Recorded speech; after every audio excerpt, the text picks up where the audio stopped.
Don't ask what the world needs.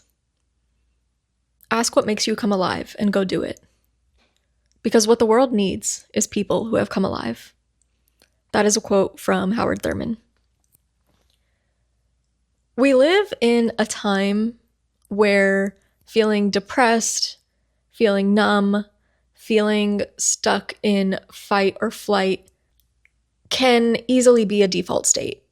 None of us are immune to having periods of just kind of low vibrational states of being. And this is all by design.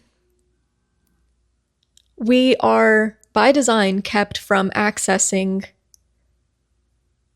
feeling alive and feeling whole.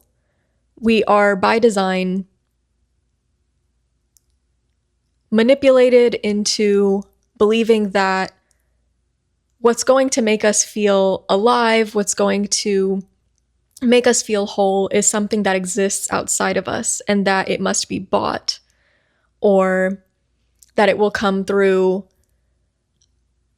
some kind of expectation, a marriage, through a purchase, through, if I do this, then I will finally be happy.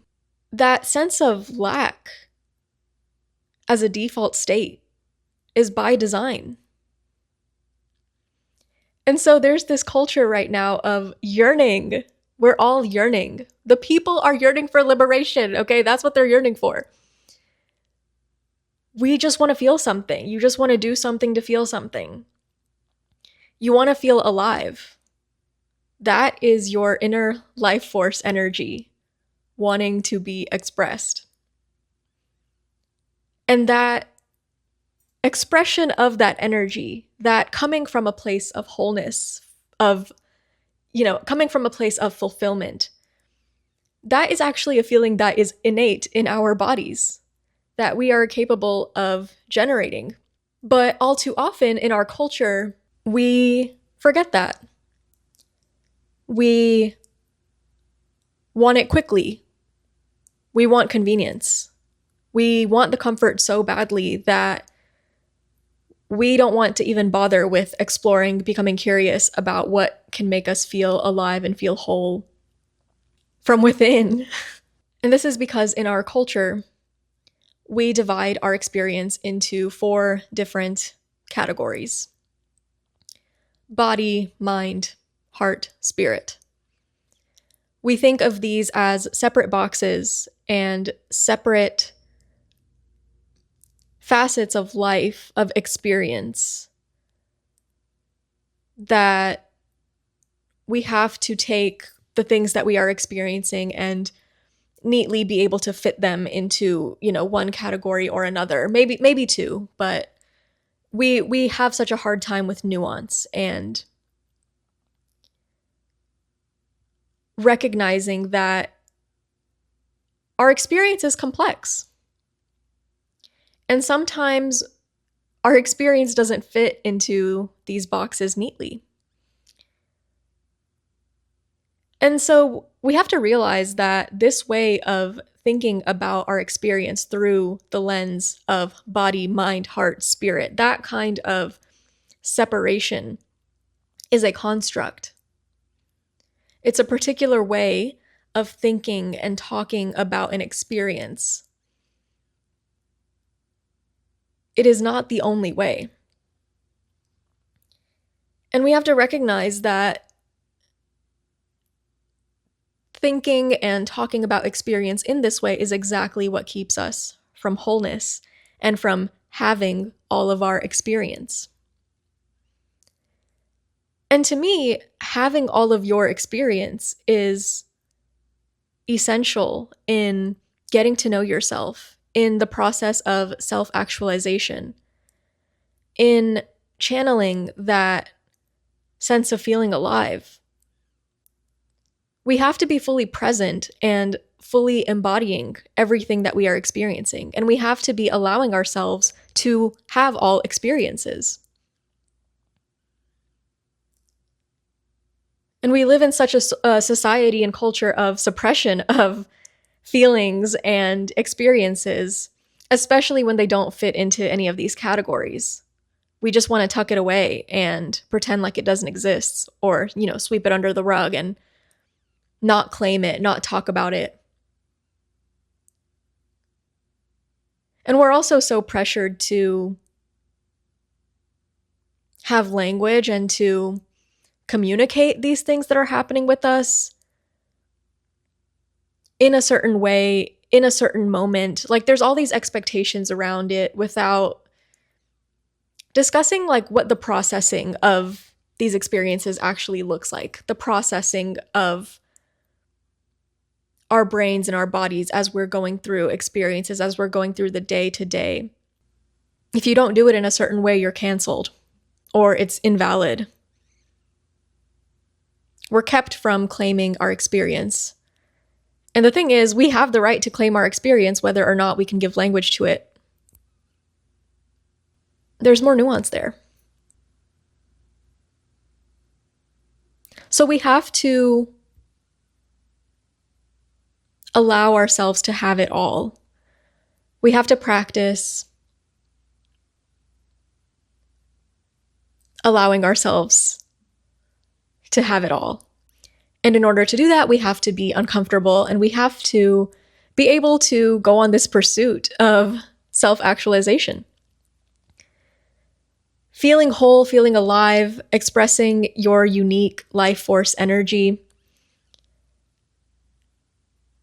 Having it all, being fully immersed in your experience is possible. Okay, let's call this, for ease, let's call this whole process the process of self-actualization. Self-actualization is possible. Self-actualization, wholeness, feeling agency over the body, these are all necessary parts of the revolution. Because it's only when we feel self-actualized and we have and are expressing that power within us that we are making actual change in our lives and in our world.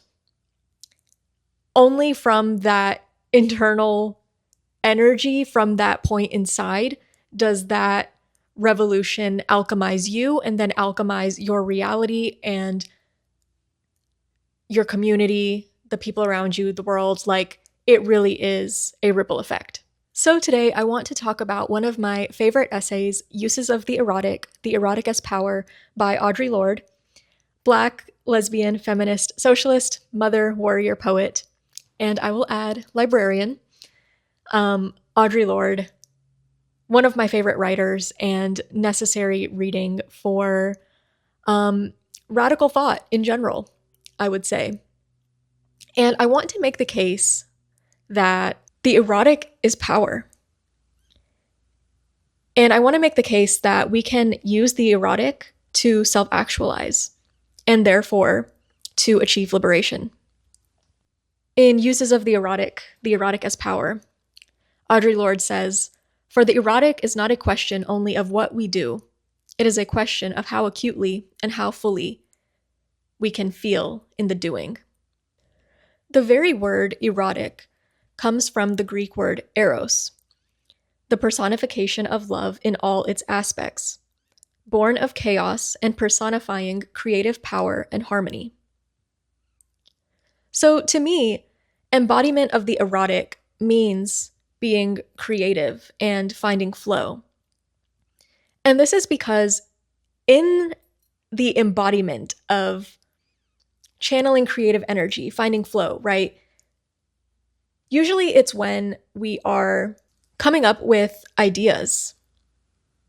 We are taking our ideas and we are taking our resources and what we know and creating something new or curating an experience, curating the moment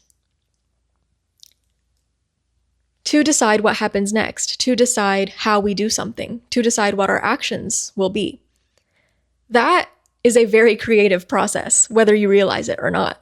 And I feel this kind of embodiment in my own creative process when I'm researching, finding patterns, drawing connections, when I'm writing, when I'm speaking, and I'm seeing all these like webs forming of thought, and it's like putting a puzzle together for me. And it brings me a lot of joy. I'm using all these faculties, my body, my mind, my heart, my spirit, in a fusion, kind of. I'm fusing all of these aspects together to create, making something in the unique way that only I can. It's so satisfying. Even as I'm talking about it, I have this kind of coming alive, erotic energy.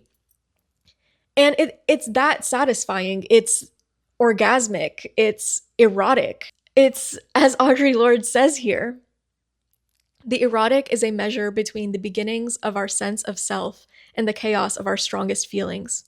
It is an internal sense of satisfaction to which, once we have experienced it, we know we can aspire. For having experienced the fullness of this depth of feeling and recognizing its power, in honor and self-respect, we can require no less of ourselves. For me, when I'm in that state of creation, in that flow state, I don't know where I begin and end, and I don't know where my creations are beginning and ending. Like, it's almost like the meeting of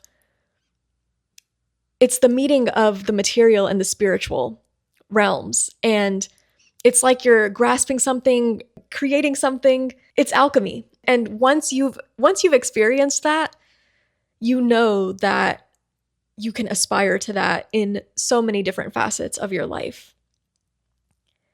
And having experienced that fullness of feeling that comes from that process, we recognize how much power is actually in that, and just the amount of energy that is channeled through that force.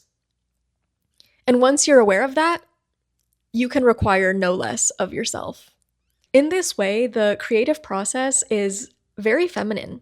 It contains the energy of the mother, the way creation happens in a womb, the way DNA, the information of life is passed along. The erotic exists in our bodies and is innate. The body is capable of erotic expression the same way bodies with wombs make babies. Rick Rubin talks about this idea of how we as human beings are antennas for ideas. And I think it's exactly that. Like, we are the antennas that are kind of carrying and accepting the DNA, the information that comes from ideas. And we are kind of the mediums of bringing those ideas to life. And all of this happens in an erotic, creative, feminine process. It's the process of the mother. It's Mother Earth. It's a mother giving birth. It's pulling things out from the womb, bringing things from the darkness into the light, the unseen into the seen. Audre Lorde says, the erotic is a resource within each of us that lies in a deeply female and spiritual plane, firmly rooted in the power of our unexpressed or unrecognized feeling.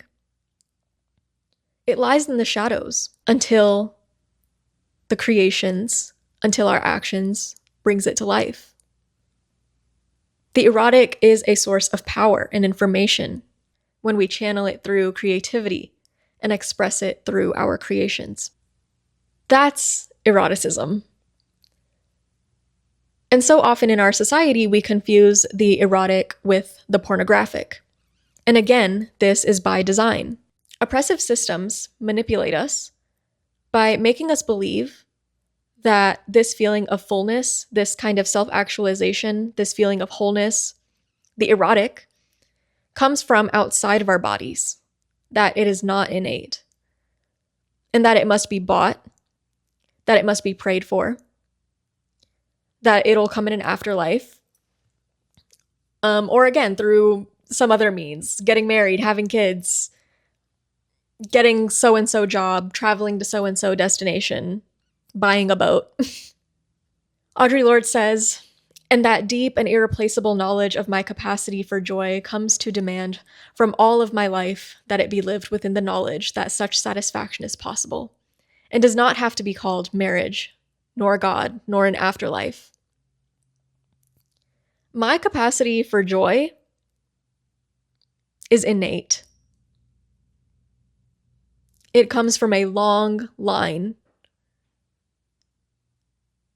of ancestors who survived because they had joy, because they found reasons to celebrate and to smile and to laugh despite what their oppressors were doing to them, despite what the colonizers were doing to their culture, to their homes, to their societies, to their bodies. Joy is a mechanism, a means, a necessity for survival. It's a necessity to thrive. And our human evolution has chosen to pass along joy.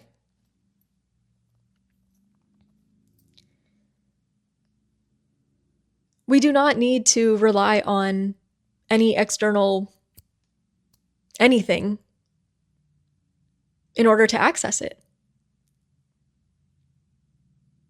We are manipulated to do so. The oppressor keeps us busy and distracted enough to not channel that inner life-giving energy. And let me tell you, when you're not channeling that energy and you're constantly seeking those dopamine hits, or you are fiending for whatever drug or whatever kind of attention, or, whatever your thing of choice is, and it doesn't even have to be necessarily anything quote unquote negative, like, or, anything that's harming you, right? Like it could be, food, it can be whatever your addiction is. When you are fiending for that thing, when you're chasing that eroticism outside of you and seeking it in things and in people outside of you, you reek of untapped potential. You reek. I can smell that from a mile away. The energy that you could be using to create something, to share your talents with the world, to discover your talents, to be a productive member of society, to be a good son, a good daughter, a good friend. When you're not channeling that and you are distracted and using that in other ways, you reek of self-hate, of jealousy, of irritability, depression, numbness. And that's exactly the thing that keeps you docile and obedient. From Audre, the fear that we cannot grow beyond whatever distortions we may find within ourselves keeps us docile and loyal and obedient, externally defined, and leads us to accept many facets of our oppression. She's talking about women in this case, but this is true for all oppressed people. When you are in touch with that erotic life force energy, when you are in touch with your inner power of creation, which is very godlike, by the way, a characteristic, a quality of God, when you are in touch with that energy, you will not accept the distortions, the manipulation, the distractions that this culture and society constantly tries to shove down our throats. You simply will not. Because you will be on a different plane. You will be in touch, in connection with a different plane of existence, of potential, different timelines, different dimensions, okay? You are tapping into something that doesn't exist for everyone. In touch with the erotic, I become less willing to accept the powerlessness or those other supplied states of being which are not native to me, such as resignation, despair, self-effacement, depression, self-denial. That's why the erotic is so powerful. In touch with the erotic, we know what fullness feels like. We know how powerful we really are. And that is threatening to the oppressor. The erotic is not limited. It is abundant and a renewable resource. We can consciously cultivate the erotic. We can create joy, pleasure, feelings of wholeness from within. And once you have harnessed that energy, you realize that feeling of wholeness and fulfillment is possible across all domains of life. It's not just limited to creating art, being creative, right? Audre says, for once we begin to feel deeply all the aspects of our lives, we begin to demand from ourselves and from our life pursuits that they feel in accordance with that joy which we know ourselves to be capable of. Once you are consciously present and allowing yourself to have all of your experience, and you're allowing yourself to have it all and to be fully embodied in your life, in your body, in your experience, when you reclaim ownership of, that which this system is constantly trying to harvest from us, once you reclaim that, you will demand that energy across all domains of your life, because it is possible across all domains of your life, in your relationships, in your schools, at your work, with your friendships, in your families, with strangers. Like, it's a part of the social fabric. And imagine what the world would be like if everyone was on that wavelength.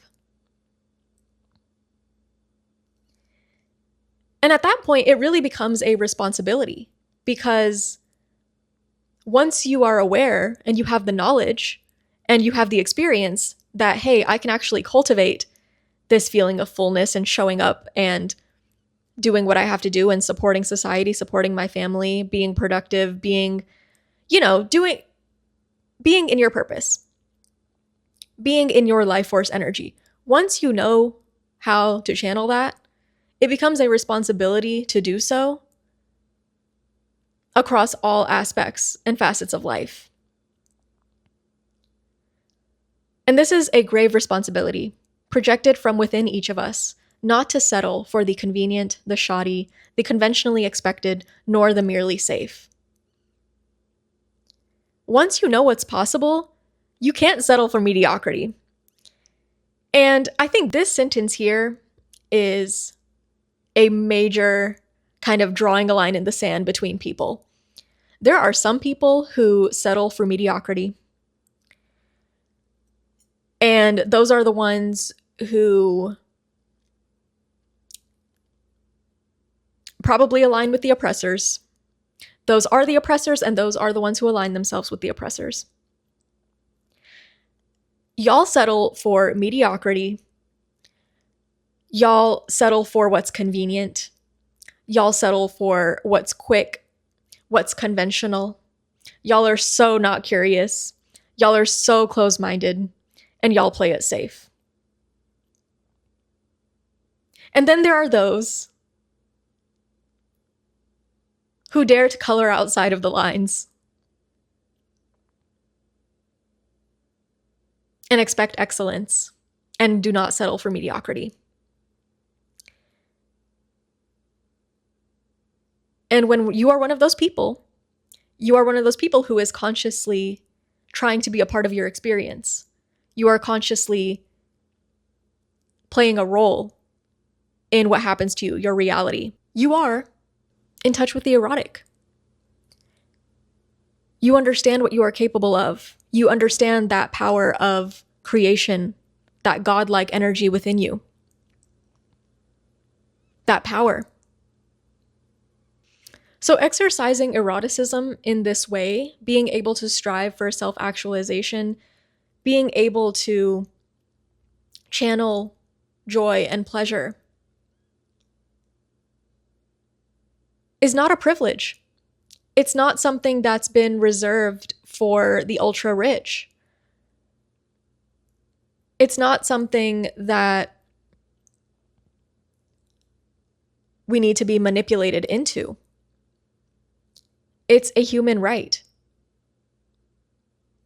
And to not claim that right, as Audre says, to refuse to be conscious of what we are feeling at any time, however comfortable that might seem, is to deny a large part of the experience and to allow ourselves to be reduced to the pornographic, the abused, and the absurd. If you are constantly staying in that feeling of comfortability, that convenience, that mediocrity, if you are refusing to be conscious, refusing to be a part of your experience, refusing to feel, you are allowing yourself to be reduced to the pornographic. You are allowing yourself to be abused. You are allowing yourself to be part of this, the absurdity of this colonized system. Staying in comfort is denying yourself experience and the opportunity to explore yourself to the fullest capacity. It's denying yourself your wholeness, to approach your life holistically. It reminds me of that quote from Walt Whitman. Do I contradict myself? Very well, then I contradict myself. I am large. I contain multitudes. Yeah, I contain multitudes. We all do, whether we want to accept it or not. And when you are someone who looks at yourself in a holistic way, when you experience yourself through a lens of wholeness, through, you recognize the paradoxes and the contradictions and the multitudes that you are. And you can totally tell when people only have one tude. Like, you can totally tell when people don't know how to, again, be curious about themselves and to recognize their own paradoxes and inconsistencies and contradictions. To deny yourself of that out of comfort is aligning yourself with the oppressor. You are doing exactly what they want you to do. You are taking the medicine, you are drinking the Kool-Aid, buddy. So I implore you, highly implore all of us to embody and to become familiar with the erotic within them, within you, within us. And to imagine what a world would be like if we all did that. Because what happens when we are able to access and embody the erotic? When we are able to self-actualize, when we are empowered to feel and to embody our wholeness? What if on a collective scale we begin to demand the right to feel this kind of depth, and we demand wholeness for all, and we demand wholeness across our institutions?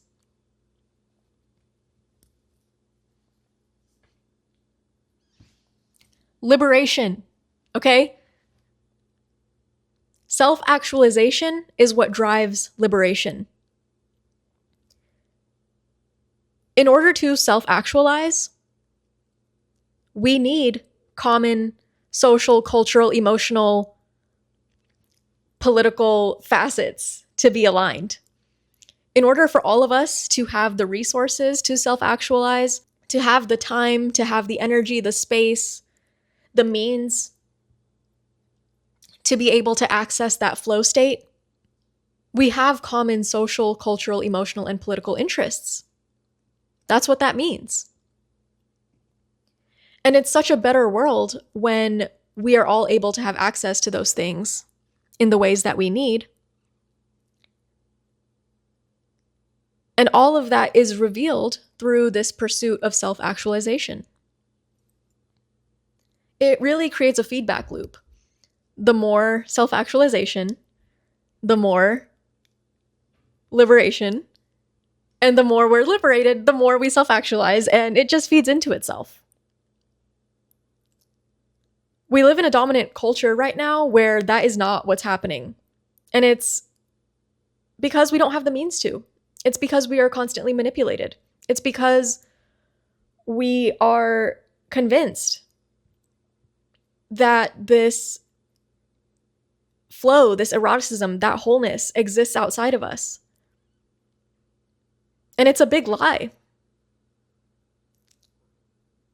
And even if you know it's a lie, maybe you don't want to even figure out how to pursue it. You don't want to figure out how to channel it, how to access that within you because of fear or because of convenience. But it's not so convenient to be oppressed anymore. Our oppression is not so convenient anymore. So we need to change the dominant culture. We need to make it one of self-actualized individuals.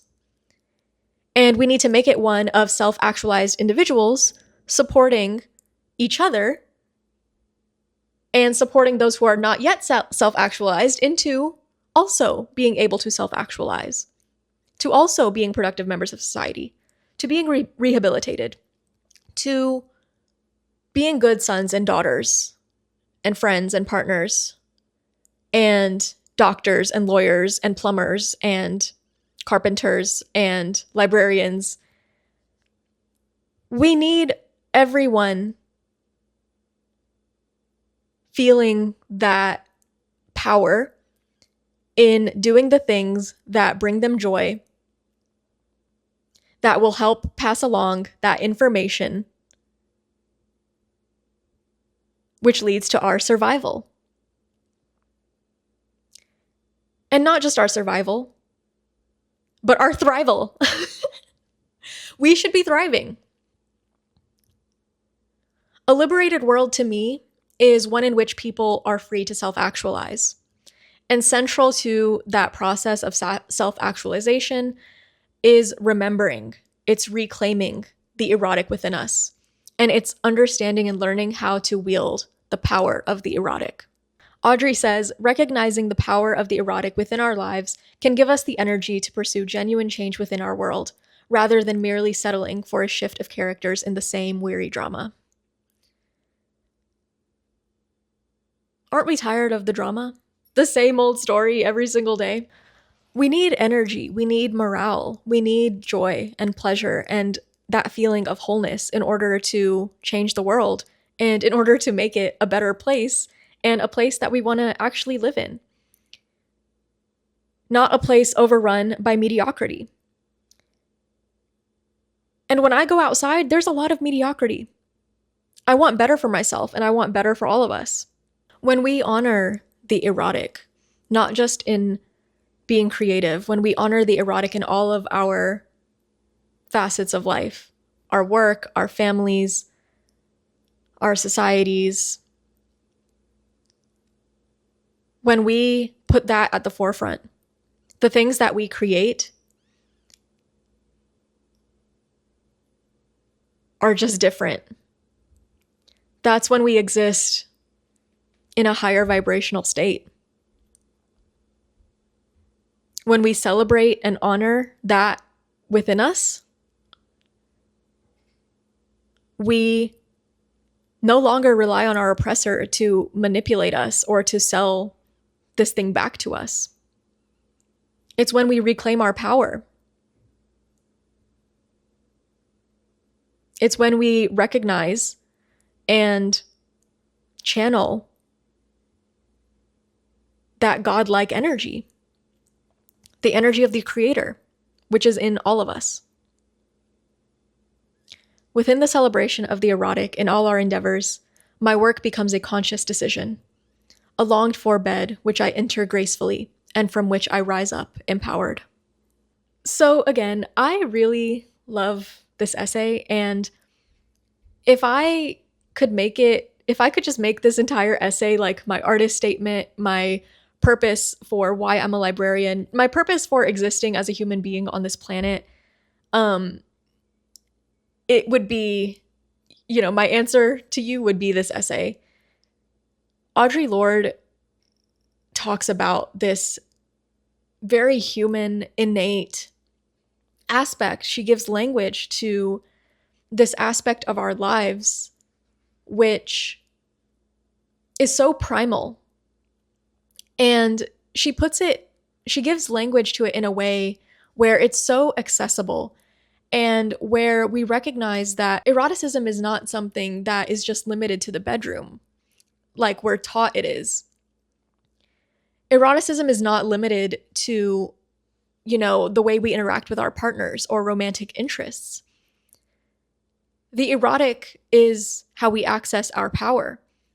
The erotic is what allows us to self-actualize. The erotic is what allows us to create art, what allows us to move through the world with our own kind of flair, our creative spirit, our own energy, our own essence. The erotic is at the seat of our internal power.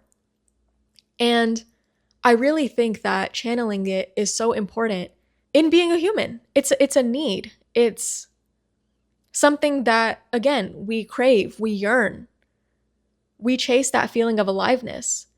And it doesn't exist outside of us. So much abuse, so much addiction and harm happens because of misplaced eroticism, misplaced energy that wants to get out and that we are manipulated to channeling in destructive ways, in harmful ways, in ways that make us leave our bodies and make us vulnerable and allow us to be oppressed.